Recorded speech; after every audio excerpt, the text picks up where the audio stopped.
사복음서 중에서 마지막 요한복음에 대해서 오늘 함께 말씀 나눕니다.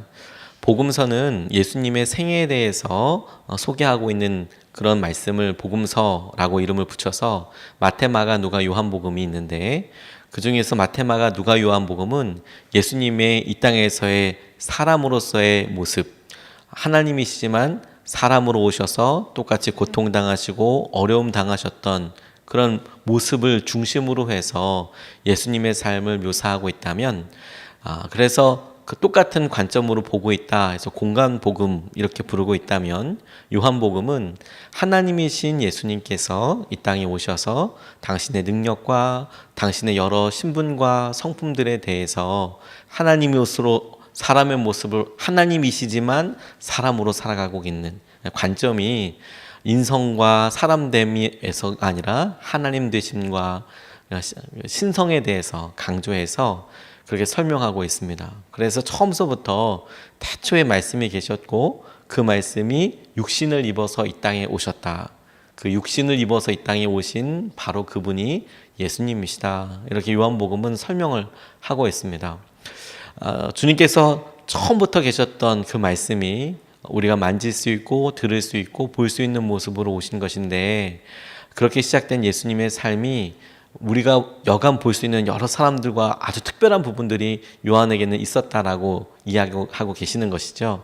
그래서 제자들을 이제 부르시고 예수님께서 계획하고 계셨던 여러 일들을 드러내시고 그 일들 가운데 니고데모를 만나는 장면, 그리고 니고데모에게 당신께서 하시는 여러 일들에 대해서 설명하시는 장면이 오늘 우리가 함께 읽은 본문 말씀입니다. 요한복음 3장 16절 말씀은 우리가 많이 알고 있는 말씀이고 또 복음의 정수라고 이야기할 수 있을 만큼 주님께서 이 말씀을 통하여 우리에게 주신 약속의 은혜가 너무 큰 말씀인데, 오늘 이 말씀을 통하여서 주님께서 우리에게 강조하고 계시는 것들에 대해서 같이 두 가지로 좀 생각해 보고 싶습니다. 오늘 본문 말씀을 묵상하고 기도하면서 주님께서 제게 다시 한번 생각하고 고쳐서 질문하게 하신 것이 있다면, 이처럼 사랑하시다, 이처럼 사랑하셨다라는 말에서 그 이처럼 그리고 사랑, 이걸 우리가 얼마만큼 이해할까 하는 생각을 첫 번째로 해보게 되었습니다. 우리가 사랑하는 사람만 이해할 수 있는 이해하는 사랑이 있더라. 같이 본문 말씀을 같이 읽겠습니다. 하나님이 세상을 이처럼 사랑하사 독생자를 주셨으니 이는 그를 믿는 자마다 멸망하지 않고 영생을 얻게 하려 하심이라. 아멘. 예수님께서 니고데모와 이 중생에 대해서 이야기하실 때 다시 말해서 다시 태어나는 거듭남이 있다, 중생이 있다라고 이야기하셨을 때 율법을 잘 알고 있는 니고데모가 도무지 무슨 말인지 이해하지 못했습니다. 어떻게 다시 태어난다는 말입니까? 우리가 이미 태어났는데 어머니의 배 안으로 다시 들어가서 태어나는 겁니까? 이것을 잘 설명하면서 이야기하실 때에 성령으로 다시 태어나는 것이다. 그리고 그와 같은 일이 어떻게 일어날 수 있느냐, 그리고 어떤 목적과 어떤 힘에 의해서 가능한가를 예수님께서 설명을 하시면서 그 부분에 나오는 말씀이 하나님의 계획과 하나님께서 이를 이루시는 본문의 말씀입니다. 예수님을 통하여 그분을 믿는 사람들에게 다시 태어나는 것, 중생의 은혜, 능력이 가능하다. 니고데모에게 이렇게 설명하고 계시거든요. 하나님의 약속대로 이 땅에 세상을 보내신 이후 여러 선지자를 통하여서 약속하신 다윗의 자손, 그리고 메시아, 이 땅을 회복할 왕, 그분이 이 땅에 오신 이유가 무엇이냐면 사랑하기 때문에, 하나님께서 이 땅을 그처럼 사랑하셨기 때문에. 또 하나, 하나님께서 그렇게 말씀하시면서 예수님을 통하여 말씀하시는 것이 모세가 뱀을 광야에서 메어 달았던 것처럼 나도 본인도 메어 달려야 한다라는 말씀을 처음 전할 때는 아무도 알아들을 수 없을 만큼의 십자가 사건에 대해서 미리 말씀하시고 나도 그와 같이 될 것이다. 그런데 그렇게 되게 되는 이유, 그 목적이 무엇이냐면, 이유가 무엇이었냐면 하나님이 세상을 이토록 이처럼 이마만큼 사랑하셨기 때문에 이와 같은 일들이 일어나게 될 것이다 라고 말씀하고 계시는 것이죠.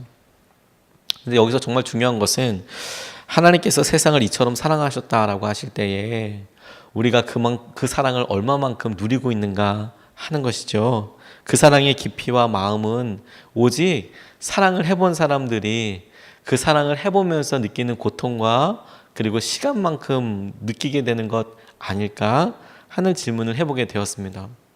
하나님이 우리를 사랑하신다는 걸 다 알지만 그 사랑의 의미와 그 사랑의 울림이 얼마만큼인가 하는 것이죠.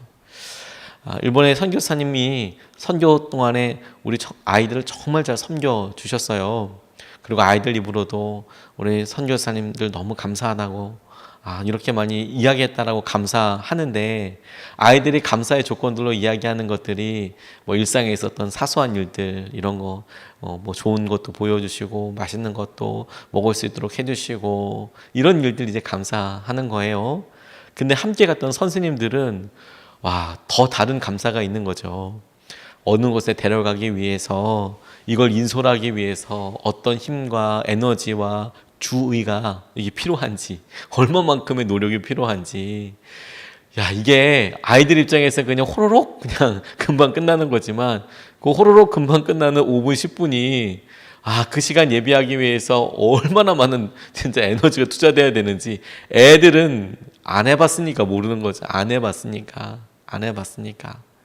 저희 식당 이렇게 매주마다 봉사하시는 속회들을 보면 마음이 너무 커다란 감동이, 그리고 너무너무 감사해요. 맛있는 음식 먹지만, 맛있는 음식 먹으면서 진짜 맛있다, 어떻게 이렇게 할까, 이 정도밖에 이야기는 못하지만 사실 정말 많은 손길과 사랑과, 이 뭐 일주일 내내 그거 맡으신 분들은 그 생각이 떠나지 않고 이렇게 진행이 되는 거죠. 근데 그걸 다 모르는 거예요. 해보지 않으면. 그 일을 직접 해보고 이게 무엇이다라고 해보지 않으면 그거 다 모르잖아요. 그냥 뚝딱 하면 나오는지 아는 그런 생각들이 있다. 그런데 주님께서 이처럼 세상을 사랑했다라고 할 때 우리가 너무 쉽게 하나님 압니다. 하나님 우리 사랑하는 거 알아요. 하나님 우리에게 참 놀라운 대가와 참 놀라운 은혜를 주신 거 압니다 라고 우리가 이야기할 때 주님의 마음이 안다니까, 우리가 안다고 고백하니까 그렇구나, 아는구나 라고 대답은 하실 테지만, 우리가 주님 마음을 얼마나 알까? 주님이 우리 생각에 대해서 갖고 계신 그 마음의 깊이를 우리가 얼마나 이해할 수 있을까? 그거에 대해서 계속 질문하고 깨어 있어야겠다는 생각이 들어요. 진짜 누리고 있는 게 맞을까? 주님이 우리에게 주신, 하나님이 우리에게 독생자 예수님을 계획을 통해서 이 땅에 오게 하시고 돌아가시게 하시는 이런 모든 과정 가운데 있는 뒷이야기와 계획과 그분의 마음을 이처럼 이만큼이란 단어로밖에 표현 못하겠다. 참 그게 되게 중요한 질문이 됐어요. 저희 부모님께서 제게 농담 삼아 계속 이야기하셨던 게, 너도 결혼하면 너 닮은 자식 낳아봐라. 그러면 지금 내 마음 알 거다. 이런 이야기 많이 하셨거든요. 그때야 뭐 그게 무슨 말인지 알지, 뭐 나도 알게 나면 알겠지라고 이렇게 생각했어요. 자녀를 낳고 키우고, 그리고 그냥 거기에서 일이 끝나는 게 아니라 사실은 날마다 반복되는 일들이 있고 중요한 결정들이 있고 속을 그렇게 알아갈 때도 있고 행복할 때도 있고, 계속 그러면서 그게 무슨 말인지 이제 이처럼이란, 너 이와 같은 상황에 대해서 너 한번 해봐라, 조금씩 알게 되는 거죠. 그래서 우리가 기도와 믿음을 쓰는 방향을 바꿔야겠다는 생각을 하게 됐어요. 주님, 내가 주님의 사랑을 더 깊이 알기 위해서, 주님께서 주시는 은혜를 온전히 누리기 위해서 주님, 우리가 뭔가 더 해보고 싶습니다. 그런데 제가 이처럼 사랑하셨다라는 말씀에 그 사랑을 더 누리기 위해서 어떻게 해볼 수 있을까? 그리고 주님이 우리에게 무엇을 명령하셨나? 라고 생각해 보니까 우리에게 요한복음에서 계속 말씀하시는 게 뭐냐면 사랑해라 라는 것입니다. 하나님을 사랑하고 주위에 있는 사람들을 사랑하고, 뭐 요한복음뿐만 아니라 예수님께서 회개의 삶 이후에 사랑하는 것에 대해서 계속 말씀하고 계시잖아요. 왜 그렇게 말씀하실까? 사랑하는 사람이 사랑하고 보니까 하나님께서 이처럼 사랑하시다라는 말에 대해서 같은 방향과 같은 곳에 서서 바라볼 수 있겠구나. 사랑하는 사람만 보여주게 되는 그런 하나님 아버지의 사랑을 우리가 더 누리기 위해서 제일 필요한 게 뭐냐면 우리도 사랑하는 사람이 되는 거구나. 그러면 보이게 되는 은혜가 있고 누려지게 되는 기쁨이 있겠구나. 그래서 주님께서 오늘 본문 말씀을 통하여 하나님이 세상을 이처럼 사랑하셨다. 주님, 우리가 사랑하는 사람들에게만 알 수 있는 그 사랑을 우리가 한번 해볼 수도 있게 해주시고 우리가 한번 누리게 해주십시오. 하나님, 그 사랑을 우리가 오늘 누리고 사랑해 보게 해주십시오. 이처럼 사랑하셨다는데 하나님, 오늘도 그 이처럼의 그 단어의 깊이만큼, 삶의 깊이만큼 하나님, 우리가 오늘 주님 앞에 나아가게 해주십시오. 그렇게 기도하고 주님 앞에 나아가야겠다, 이렇게 생각하게 되었습니다. 두 번째로 붙잡게 된 것은 무엇이냐면 믿음으로 얻게 되는 영생이라는 것입니다. 믿음으로 얻게 되는 영생. 다시 한번 본문 말씀을 읽겠습니다. 하나님이 세상을 이처럼 사랑하사 독생자를 주셨으니 이는 그를 믿는 자마다 멸망하지 않고 영생을 얻게 하려 하심이라. 아멘. 하나님의 끝없는 사랑이 우리에게 독생자를 주신 이유라면, 사랑하셨기 때문에 독생자를 주셨다라고 오늘 본문 말씀 이야기한 것처럼 사랑이 그 이유라면, 그분이 이 일을 하신 목적은 뭐냐? 멸망할 수밖에 없는 우리들을, 사람들이라고 나와 있지만, 세상이라고 나와 있지만 멸망할 수밖에 없는, 그래서 결국 죽을 수밖에 없는 우리를 구원하시려고, 우리에게 생명을 주시려고, 그게 목적이었던 것이죠. 이처럼 사랑하셨기 때문에 아들이 오신 것은 이유였다면, 그렇게 아들을 이 땅에 보내주신 목적이 무엇이냐? 그렇게 해서 이루시려고 했던 일은 무엇이냐면 죽어가는 우리들, 멸망할 수밖에 없는 우리들을 구원하여 주시려고, 생명을 주시려고 그 일을 하셨다라는 거죠. 우리의 삶이 의미 없이 죽어가는 건 아니고 사라져버리는 건 아니고, 주님께서 우리의 삶을 기억해 주실 뿐만 아니라 우리에게 구원의 은혜를 더하여 주시지요. 그걸 우리 삶에 영원한 것을 허락하셨다, 영생을 주셨다, 이렇게 이야기합니다. 이걸 선물로 주셨어요. 그런데 이와 같은 놀라운 생명을, 영생을 얻게 하는데 우리로 요구하시는 것, 아니 요구할 것도 없이 우리에게 바라는 것 한 가지가 무엇이냐면 믿어라 그를. 주님께서, 하나님께서 보내주신 그분, 그 예수님을 믿어라 라고 말씀하고 계시는 거죠. 근데 이 믿는다는 것, 누구든지 그를 믿는 자마다 멸망하지 않고 영생을 얻게 된다고 이야기할 때에 그 믿음이 두 가지 의미가 있는 것 같아요. 하나는 우리가 그분을 나의 죄, 나의 연약함을 구원하실 그분 메시아로, 구세주로 우리가 믿는 것, 마치 우리가 주님께서 우리에게 어려움이 있고 우리가 무언가 순종해야 될 것이 있고 무언가 하려고 할 때 큰 믿음을 써서 하나님 내가 믿습니다, 그렇게 하겠습니다 라고 어떤 순간을 넘어가게 하는, 병이 치유될 때 하나님께서 역사하여 오시는 것을 믿는 것처럼 하나님, 내 삶의 주인으로서 내 삶의 죄의 용서의 온전한 구세주로서 주님을 믿습니다 라고 믿는 것과 함께 동시에 주님이 제 삶의 주인이시고 제 삶의 모든 것을 소유하고 계시고 이제 앞으로는 주님께서 제 삶의 모든 것을 결정하실 수 있습니다 라고 고백하는 주님으로서의 신뢰도 있는 거예요. 누구든지 그를 믿는 자마다 라고 이야기할 때 이 믿음은 우리가 단순히 당신을 믿어서 죄로부터 구원되는 것과 함께 동시에 우리의 삶이 끝날 때까지 주님을 신뢰하고 의지하며 나아가는, 주님을 그야말로 주인으로서, 주님으로서 믿는 그 믿음도 함께하고 있는 것이죠. 그 믿음이 우리를 영생으로 이르게 한답니다.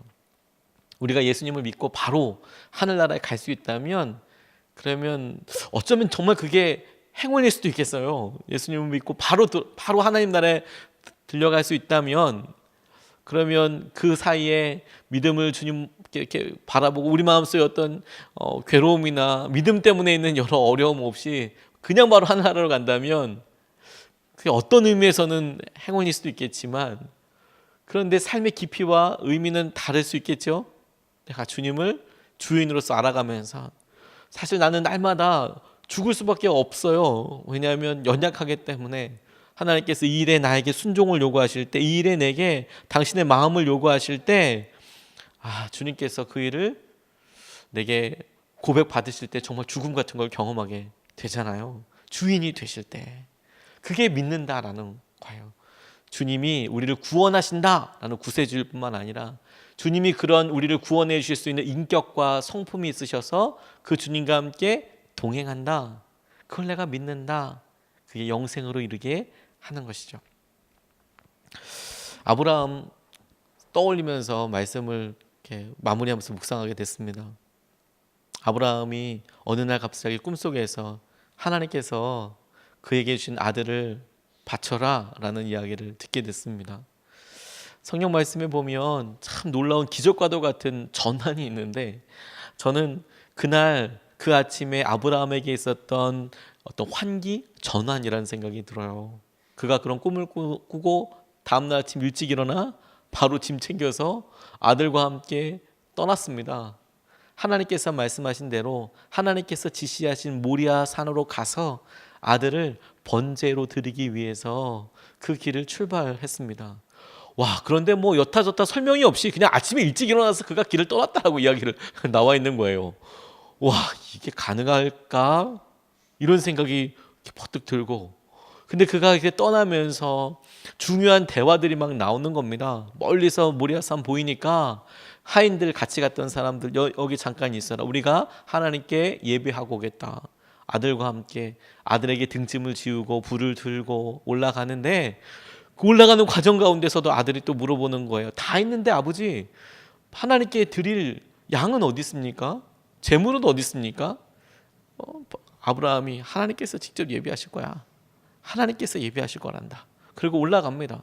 꼭대기에 올라가서 제단을 쌓고 번제를 준비하기 위해서 준비할 때 같이 그런 시간도 있었을 것이고, 그리고 결정적으로 아들을 결박해서 그것도 굉장히 심리적으로 고비였을 텐데, 칼을 들어서 정말로 드리려고 할 그 순간까지 하나님께서 끝까지 기다리시고 보고 계셨던 것이죠. 근데 그런 모든 과정들 가운데 하나님께서 아브라함을 나중에 부르실 때, 넌 내 진짜 친구다. 저는 그 말이, 다른 사람은 몰라도 아브라함, 너는 내 마음을 알 것 같아. 너는 내 마음을 조금이라도 알 것 같아. 네가 네 손으로 너의 독자 아들을, 너의 전부인 그 아들을 바치려고, 죽이려고 했던 그 마음을 다른 사람은 몰라도 너는 알 것 같구나. 너는 알 것 같다. 순종을 요구하실 때 주님을 신뢰함으로 순종할 수 있나요? 해본 사람만 알아요. 해본 사람만. 근데 여러분, 모리아산에 가면 그 산 꼭대기까지 올라갈 때 모리아산 꼭대기 순종의 끝에서만 만날 수 있는 여호와 이레의 수양이 있거든요. 끝까지 가본 사람만 알 수 있는, 주님께서 끝까지 순종했을 때만 누리게 하실 수 있는 은혜가 있거든요. 이처럼 사랑하셨다라고 이야기할 때 끝까지 가본 사람만 누릴 수 있는, 주님이 이런 분이시구나 라고 고백하실 수 있는 그런 게 있어요. 모리아산 밑에서는 알 수 없어요. 그 은혜를. 모리아산 올라가는 길에도 뭐가 준비되어 있는지 몰라요. 그냥 막연하게 무언가 주님께서 예비하셨을 것이다 라고 이야기할 수 있어도 그게 수양인지, 그리고 그 수양으로 정말로 번제를 드릴 수 있을지 이런 거 몰라요. 그냥 주님께서 하실 거지 라는 믿음 정도이죠. 그런데 여러분, 그 꼭대기에서 칼을 들고 아들에게 가졌던 그 격정적인 마음 앞에 있을 때에 하나님께서 예비하신 수양을 주님 앞에 드릴 때의 그 감격의 예배와 순종을 하나님은 지켜보시고 보고 계신다는 거죠. 그런 의미에서 우리에게 가장 필요한 게 믿음이라는 생각이 들었어요. 우리에게 가장 필요한 것이 믿음이다. 단 한 번의 믿음으로 영원한 구원을 누리듯이 그분을 신뢰하는 믿음도 너무너무 중요한 거구나. 믿음으로 얻게 되는 영생이라고 이야기할 때, 그를 믿는 자마다 멸망하지 않고 영생을 얻게 하려 하심이다 라는 것을 우리가 붙잡고 오늘 기도할 때, 우리가 예수 그리스도를 믿어서 구원을 받았지, 하늘나라에 가지, 이런 복된 소식과 함께 동시에 우리 삶에 있어서 영적인 깊이로, 은혜로 모르는 차원이 있겠구나. 하나님 오늘 모리아산 끝까지 올라갈 수 있는 순종과 주님이 우리 삶의 모든 영역에 정말 주님이셔서 우리의 재정에도 자녀들에게도 미래에도 진로에 있어서도 건강에 있어서도 주님 우리 삶의 모든 영역에 주님이셔서 주님 우리 가운데 믿음으로만 얻게 되는 믿음으로 얻게 되는 영생을 생명을 좀 누리게 해주십시오. 주님 우리가 오늘 그런 삶을 살게 해주십시오. 오늘 하루 믿음을 주셔서 우리에게 그 믿음의 놀라운 역사하심을 보게 하여 주십시오. 우리가 이렇게 오늘 같이 기도하고 주님 앞에 나아갈 수 있으면 좋겠습니다. 오늘 두 가지 말씀을 같이 나눴습니다. 하나는 사랑하는 사람들에게만 보여지는 사랑이 느껴지는 사랑이 있더라. 이처럼 사랑하셨다라고 이야기하셨는데 하나님 오늘 우리가 그 사랑의 깊이와 마음을 누리게 되길 원합니다. 두 번째, 주님께서 믿음으로 얻게 된다고 하셨습니다. 영생을. 주님 우리 가운데 우리 삶에 우리가 구원을 받았듯이 우리 삶의 모든 영역에 주님께서 주인 되어 주셔서 주님을 신뢰하고 주님이 예비하시고 허락하신 그 생명, 조회의 영생을 누리게 하여 주십시오. 오늘 기도하기 전에 3번 오늘 본문 말씀을 읽겠습니다. 같이 읽겠습니다. 하나님이 세상을 이처럼 사랑하사 독생자를 주셨으니 이는 그를 믿는 자마다 멸망하지 않고 영생을 얻게 하려 하심이라. 하나님이 세상을 이처럼 사랑하사 독생자를 주셨으니 이는 그를 믿는 자마다 멸망하지 않고 영생을 얻게 하려 하심이라. 하나님이 세상을 이처럼 사랑하사 독생자를 주셨으니 이는 그를 믿는 자마다 멸망하지 않고 영생을 얻게 하려 하심이라. 아멘. 아멘. 우리가 이 말씀 붙잡고 2번 나눠서 기도하겠습니다. 첫 번째로 하나님의 사랑을 누리게 해주십시오 라고 기도하겠습니다. 하나님께서 우리에게 이처럼 사랑하셨다, 그러니까 독생자를 주셨다 라고 말씀하실 때에 하나님께서 가지고 계셨던 그 사랑의 깊이와 마음을 알게 되길 원합니다. 그리고 주님 우리가 그처럼 사랑하셨는데 그 사랑을 정말 깊이 있게 누리게 되길 원합니다.